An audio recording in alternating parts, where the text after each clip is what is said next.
Ika-6 na kabanata. Ang tanong tungkol sa araw ng pamamahinga. Isang araw ng pamamahinga, napadaan sina Jesus sa triguhan.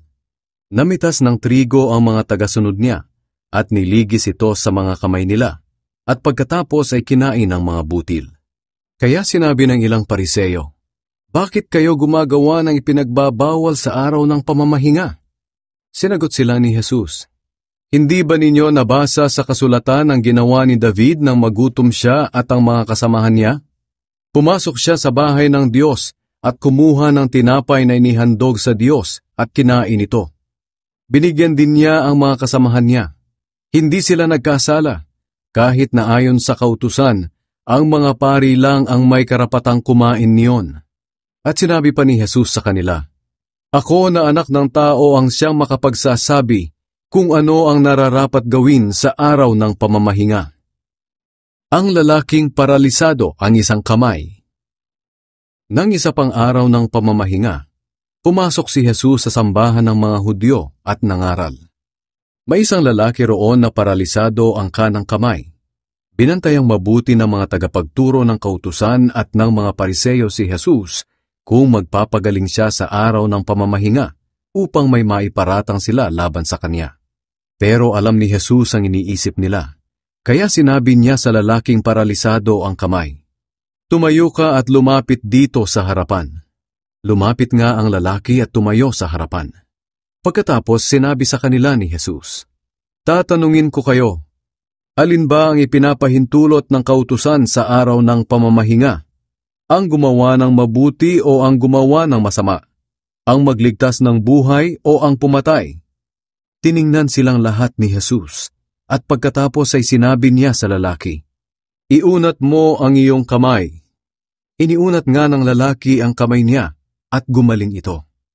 Pero galit na galit ang mga tagapagturo ng kautusan at mga Pariseo, kaya pinag-usapan nila kung ano ang dapat gawin kay Jesus. Pumili si Jesus ng 12 apostol. Nang panahong iyon, pumunta si Jesus sa bundok at magdamag siyang nanalangin doon. Kinaumagahan, tinawag niya ang mga tagasunod niya at pumili siya ng 12 mula sa kanila at tinawag niya silang mga apostol.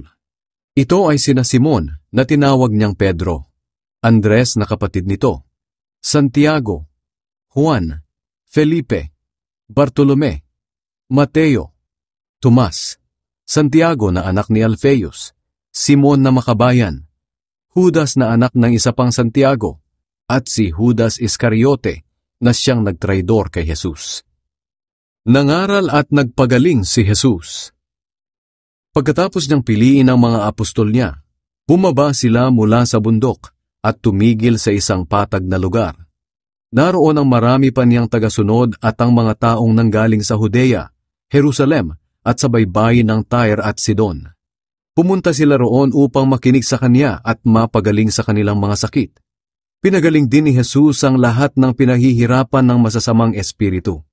Sinikap na lahat ng tao roon na mahipo siya, dahil may kapangyarihang nagmumula sa kanya na nakapagpapagaling sa lahat.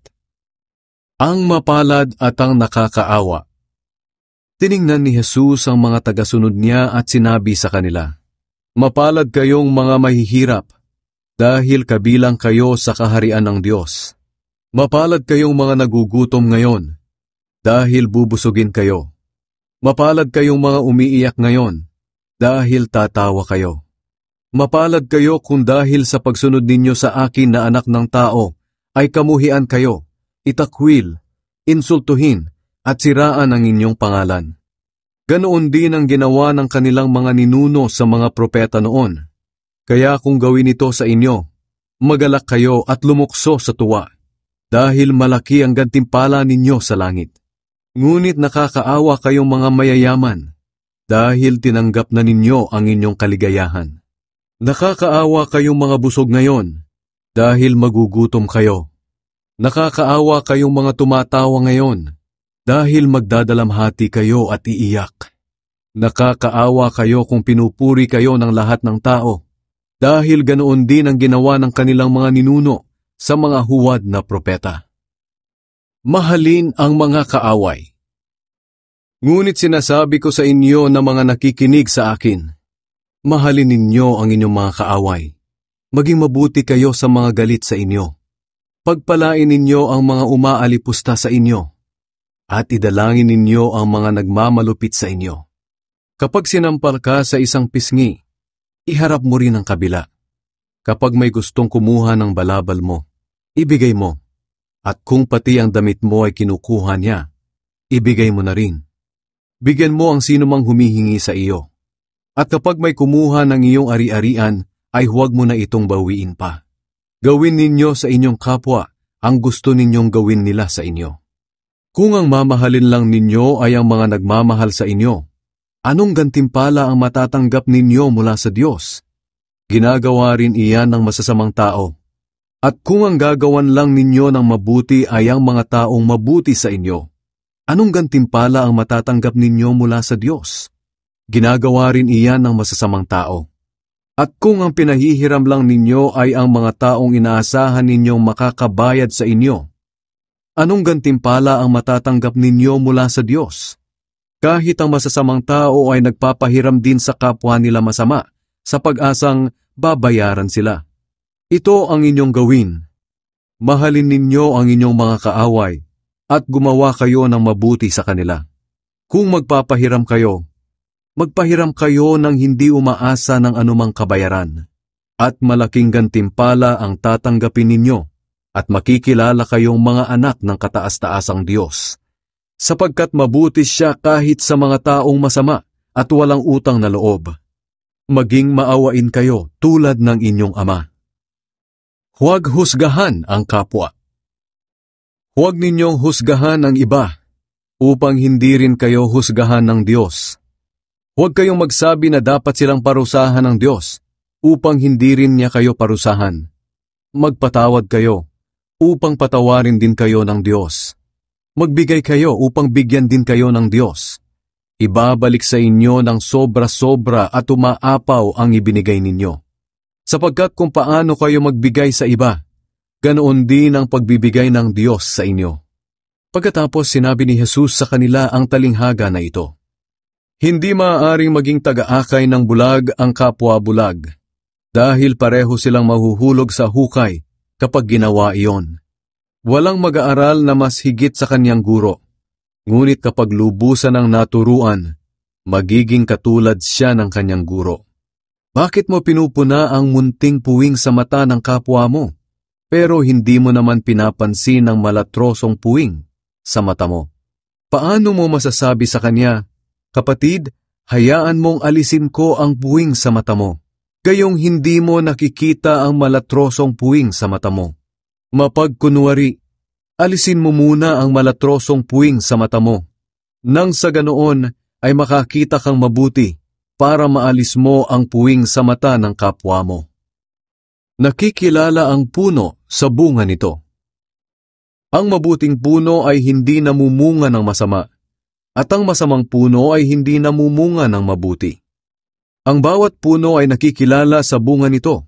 Ang matitinik na halaman ay hindi namumunga ng igos o ubas. Ganoon din naman ang tao. Ang mabuting tao ay nagsasalita ng mabuti dahil puno ng kabutihan ang puso niya.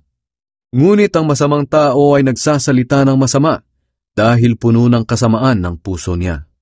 Sapagkat kung ano ang nasa puso ng isang tao, yun din ang lumalabas sa kaniyang bibig. Ang dalawang uri ng taong nagtayo ng bahay. Bakit ninyo ako tinatawag na Panginoon, gayong hindi naman ninyo sinusunod ang mga sinasabi ko? Sasabihin ko sa inyo kung ano ang kahalintulad ng taong lumalapit sa akin, nakikinig at sumusunod sa mga sinasabi ko. Katulad siya ng isang taong humukay ng malalim at nagtayo ng bahay sa pundasyong bato. Nang bumaha at dinaanan ng malakas na agos ang bahay, hindi iyon nayanig dahil matibay ang pagkakatayo.